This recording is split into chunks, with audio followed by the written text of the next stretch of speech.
Fala comigo, estudante do terceiro ano do ensino médio. Que bom que nós estamos aqui juntos mais uma vez neste finalzinho de bimestre. O bimestre está acabando, mas ainda não acabou, hein? Portanto, nós temos alguns conteúdos para poder ver antes de finalizar essa etapa e iniciar o nosso quarto bimestre. Para você que não me conhece, eu sou o professor Magno Andrade, sou professor de língua portuguesa e estamos trabalhando ainda com os conteúdos pertinentes ao plano de estudo tutorado, volume 3, beleza? A aula de hoje, especificamente, você não vai achar ela em nenhuma semana do PET. Porém, ela faz menção a um conteúdo que nós já estudamos neste PET 3, tá? Hoje nós vamos falar sobre escritores mineiros. Mas como assim, professor? Vai falar o que sobre escritores mineiros? Vamos lá que eu vou te mostrar. Na aula de hoje nós vamos conhecer e reconhecer alguns escritores mineiros e analisar possibilidades de aludir a eles na redação do Enem. Então, é sobre isso, gente. É isso aqui que nós vamos falar na aula de hoje. Vamos conhecer e reconhecer. Por que conhecer e reconhecer? Porque talvez alguns você já conheça, né? Alguns do que nós vamos tratar aqui vocês já conheçam. E aí nós vamos, então, ver alguns escritores mineiros e as possibilidades de aludir a eles na redação do Enem. Lembra que nós já falamos sobre essa palavra aludir? Já falamos sobre a palavra alusão? Quando a gente estudou a interpretação de textos e depois que nós vimos também a introdução da redação do Enem, nós falamos sobre alusão. Alusão, então, é você fazer menção, você citar algo ou alguém. E é justamente isso que nós vamos ver hoje. Como que eu posso, então, citar, como que eu posso, então, falar de alguns escritores mineiros dentro da minha redação do Enem? Este conteúdo, portanto, ele é muito pertinente para o repertório sociocultural, que foi tema tanto de Semana do PET quanto de aulas nossas aqui, tá?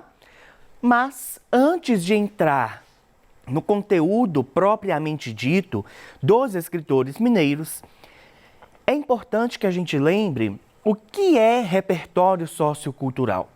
E aqui eu vou reproduzir esta imagem, esta nuvem de palavras que nós já vimos em uma de nossas aulas, na aula sobre repertório sociocultural, tá bom?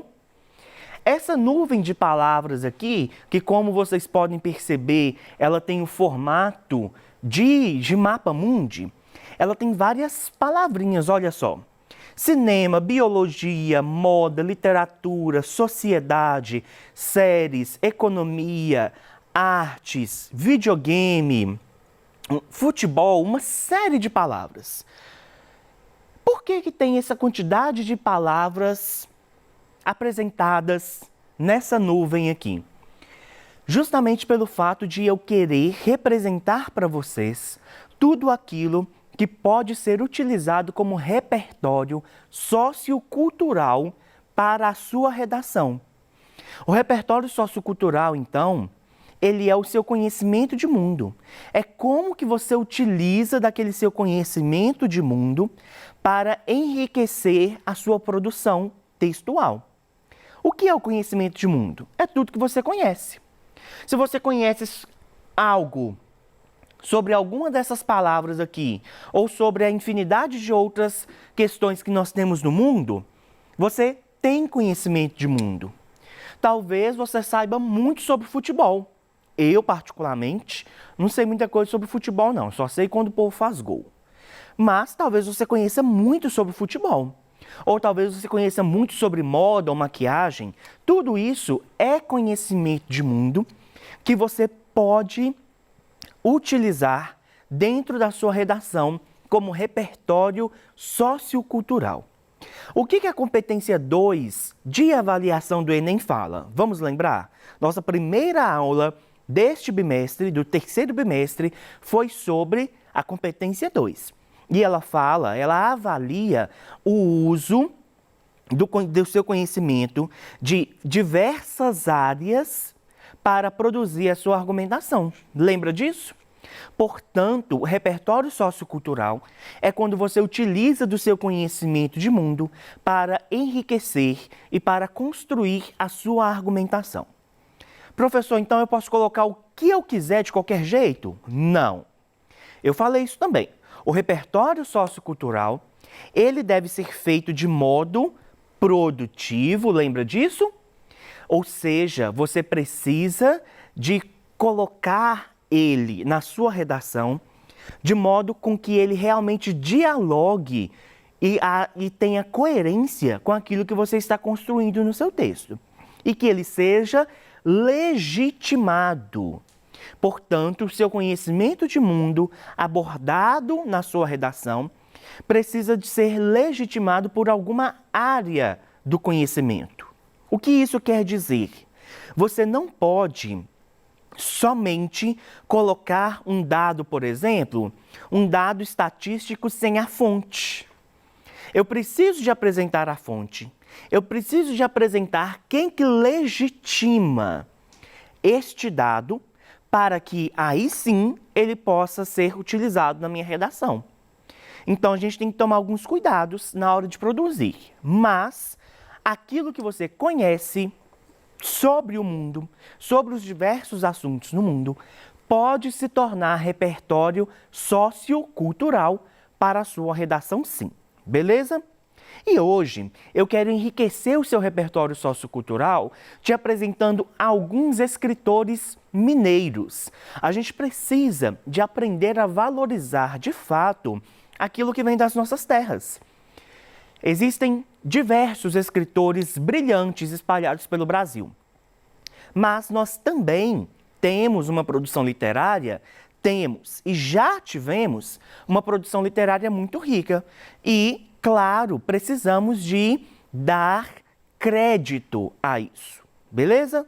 O primeiro que eu quero apresentar para vocês é o João Guimarães Rosa. Vamos ler comigo.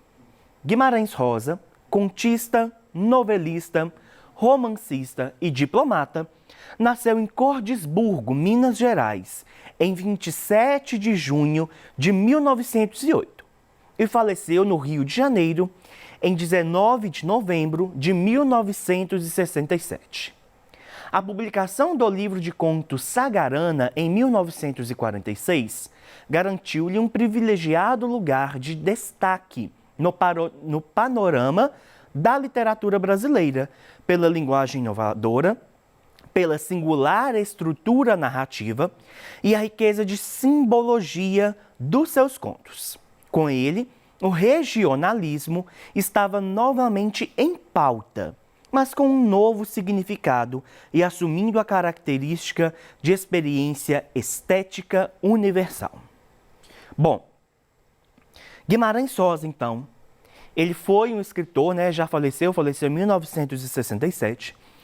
Ele foi um escritor mineiro, nasceu em Cordisburgo. Inclusive, se você mora em Cordisburgo ou próximo a essa cidade, ou se você quiser um dia visitar, porque lá tem belíssimas coisas para você visitar, uma delas é a Casa de Guimarães, que é a casa onde ele nasceu e viveu por um tempo, que virou um museu depois, um museu sobre a história dele. E aí você pode visitar e ver muita coisa legal sobre o Guimarães Rosa. Ele, então, foi, como nós vimos aqui, um contista, um romancista, e que escreveu algumas coisas muito interessantes, porque ele tinha como característica a escrita regionalista. É interessante, então, que nós, mineiros, conseguimos nos identificar muito com a escrita de Guimarães Rosa, porque ele utiliza de palavras que são muito utilizadas por nós. Ele utiliza de uma paisagem que é muito comum de a gente ver aqui em Minas Gerais. Portanto, é algo bem legal de nós lermos. E tem algo interessante também sobre Guimarães Rosa, que é a linguagem inovadora. Linguagem inovadora porque o João Guimarães Rosa, uma das características dele era a utilização de neologismos, que é isso, professor? Neologismo? Que história é essa? O neologismo é quando o autor de um texto ele cria novas palavras. Isso é o neologismo. E aí existem diversas palavras que o João Guimarães Rosa cria para suas produções literárias, de tanto que existe um dicionário sobre o Guimarães Rosa, um dicionário do Guimarães Rosa, com as palavras que ele criou. Nós fizemos menção aqui à primeira obra que ele publicou, que é Sagarana, que é este livro aqui, olha. Este livro aqui, então, foi o primeiro livro publicado pelo João Guimarães Rosa. É claro, gente, que essa aqui é uma edição específica, existem outras edições com outras capas. E aí tem um livro muito famoso também do João Guimarães Rosa, que eu vou mostrar para vocês, que é este aqui, olha. Grande Sertão Veredas. É uma história muito legal, muito interessante, que realmente vale a pena ser lida. E aí eu quero mostrar para vocês também algo bem legal que vocês podem acessar facilmente pela internet, que é este espetáculo teatral aqui, olha. O nome deste espetáculo teatral é Sempre Alegre Miguelim. Miguelim é um dos personagens do João Guimarães Rosa. E aí, em 2008, ano em que João Guimarães Rosa faria 100 anos, o pessoal lá do Valores de Minas, que é um projeto muito legal que existe aqui em Minas Gerais, produziu este espetáculo, baseado na obra do João Guimarães. E aí você pode acessar via YouTube e assistir esse espetáculo que une o Grande Sertão Veredas, que une um pouquinho de um conto dele, de um romance dele, na verdade, né, do Miguelim, e que une também um conto chamado Soroco, Sua Mãe, Sua Filha. E aí, de quebra ainda, de brinde, você vai poder ver este professor que vos fala atuando nesse espetáculo, porque eu também participei dessa obra artística aqui, beleza? E aí eu quero mostrar para vocês, então, como que a gente consegue utilizar, de fato, Guimarães Rosa na redação. Vamos ver um exemplo. Um dos mais importantes escritores brasileiros, João Guimarães Rosa, deve muito de sua fama à linguagem sertaneja e popular, a qual soube, de modo genial, transformar em uma escrita muito rica e original, principalmente em sua obra Grande Sertão Veredas.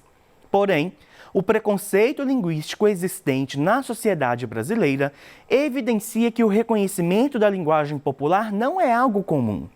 Dentre os vários pontos relevantes, pode-se citar a língua como meio de dominação e a desconsideração da diversidade cultural. Gente, isso aqui então é a introdução de um texto e a gente consegue ver como que a autoria desse texto conseguiu utilizar de modo brilhante o Guimarães Rosa, justamente em um tema que fala sobre o preconceito linguístico. Portanto, você pode utilizar o Guimarães Rosa em um dos momentos, em um dos temas que você consegue utilizar o Guimarães Rosa, é justamente sobre preconceito linguístico, sobre variedade ou diversidade linguística. Justamente pelo fato disso que eu te falei, da utilização dele de neologismos e do regionalismo que ele apresenta nas suas obras. Beleza? Vamos continuar então, que tem mais gente aqui para a gente ver. O outro que eu quero mostrar para vocês é Carlos Drummond de Andrade. Vamos ler. Carlos Drummond de Andrade nasceu em Itabira de Mato Dentro, Itabira, né? Interior de Minas Gerais, no dia 31 de outubro de 1902. Era filho dos proprietários rurais Carlos de Paula Andrade e Julieta Augusta Drummond de Andrade. Em 1916, ingressou em um colégio interno em Belo Horizonte. Doente, regressou para Itabira, onde passou a ter aulas particulares. Em 1918, foi estudar em Nova Friburgo, no Rio de Janeiro, também em colégio interno. Em 1921, começou a publicar artigos no Diário de Minas e em 1922 ganhou um prêmio de R$50 mil no concurso da novela mineira com o conto Joaquim do Telhado. Carlos Drummond de Andrade, gente, sem dúvidas, é um dos grandes nomes da literatura brasileira. Ele tem poema, ele tem conto, ele também tem alguns contos fantásticos, muito legais de serem lidos, que vale a pena muito você pesquisar sobre o Carlos Drummond de Andrade. E aí, olha, eu quero colocar para vocês uma redação que utiliza também do Carlos Drummond. E antes, deixa eu completar aqui a biografia dele. Drummond lecionou português e geografia em Itabira, mas a vida no interior não lhe agradava. Voltou para Belo Horizonte e empregou-se como redator no jornal O Diário de Minas. Antes de ir para a redação, eu quero enfatizar algo interessante. Muitos escritores, na verdade a grande maioria deles, não eram escritores. Eles sempre tinham profissões paralelas. Guimarães Rosa mesmo, ele era formado em medicina. E aí o Carlos Drummond foi trabalhar, olha, como redator. Então é interessante a gente pensar que muitos desses escritores começaram a viver do que escreviam bem depois nas suas vidas, mas sempre tiveram profissões paralelas. Vamos lá, olha. No meio do caminho tinha uma pedra. Tinha uma pedra no meio do caminho.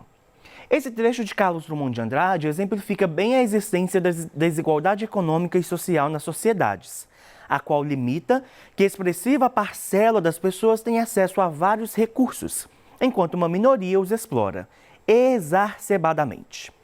Tal realidade é alarmada pelo fato de os cidadãos serem cada vez mais incentivados a se individualizar, bem como não há uma divisão eficaz dos recursos que propiciam um maior desenvolvimento de qualquer sociedade. Vejam bem, então, que esta citação, que é de um dos poemas do Carlos Drummond de Andrade, inclusive um poema que eu explorei um pouquinho com o professor André Másio em uma aula que foi ao ar para o pessoal de segundo ano. Este poema aqui, este trecho do poema, ele pode ser utilizado como alusão de diversos assuntos, porque ele fala justamente que no meio do caminho tinha uma pedra, ou seja, tinha um impedimento. E aí você pode aludir a esta frase aqui em diversos temas que você for produzir o seu texto. Quero trazer também, até fugindo um pouquinho da esfera literária, o Darcy Ribeiro. Darcy Ribeiro é um dos grandes sociólogos brasileiros que tem tudo para cair no Enem. Em sua juventude, começou a faculdade de medicina e anos depois abandonou para cursar ciências sociais. Ele foi um importante intelectual, antropólogo, escritor político e educador.